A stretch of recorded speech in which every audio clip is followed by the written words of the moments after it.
kar se tiče primarne ravni, bo takoj drugi teden organiziran skupni sestanek z vsemi deležniki na primarni ravni.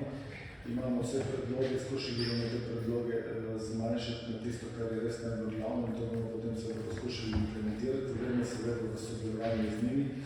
Takoj po tem sestanku, oziroma najkasneje in teden kasneje, bo na to temo sklicana tiskovna konferenca, ker je to tudi vezano na interventni zakon, ki ga pripravljamo.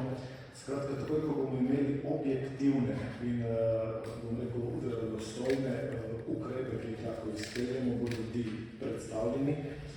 V tem trenutku iščemo tisto, kar je najbolj seveda možno, in skupaj z zdravniki, pa z vso primarno ravnjo, tudi z ZZZS-jem, bomo stopili pred kamere in bomo rekli, kaj so tisti ukrepe, za kateri pričakujemo, da bomo ta del primarne ravnje zdravstvenega sistema izboljšali, kaj to pomeni za ljudi v 3 mesecih, v 6 mesecih, v 1 letu, pa v 3 letih. Tako da idej je veliko, predlogov je veliko, ne bi rad prejudiciral česarkoli, vendar se je potreba z vsemi deležniki v zdravstvenem sistemu usesti, videti je potrebno, kaj lahko izpeljemo takoj, predvsem pa moramo vedeti, da čarobne paličice ni.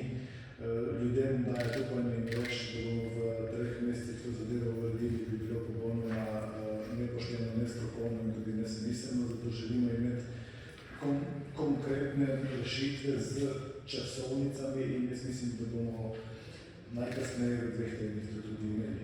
Kar se tiče prvega vprašanja, ja, poznamo stanje na čakalnih vrstah in v čakalnih seznamih.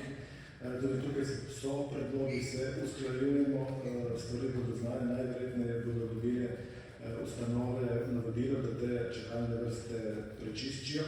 Potem bo tukaj seveda takojšnja komunikacija z NIJZ in digitalizacija, skratka informacijski sistem moramo tako vzpostaviti, da koliko je storitev bila upravljena, napotnica bila upravljena, da se te pacijenti vržajo. Skratka, in cel kup nepravilnosti je. Lahko rečem, da smo jih identificirali, poznamo, kje so težave.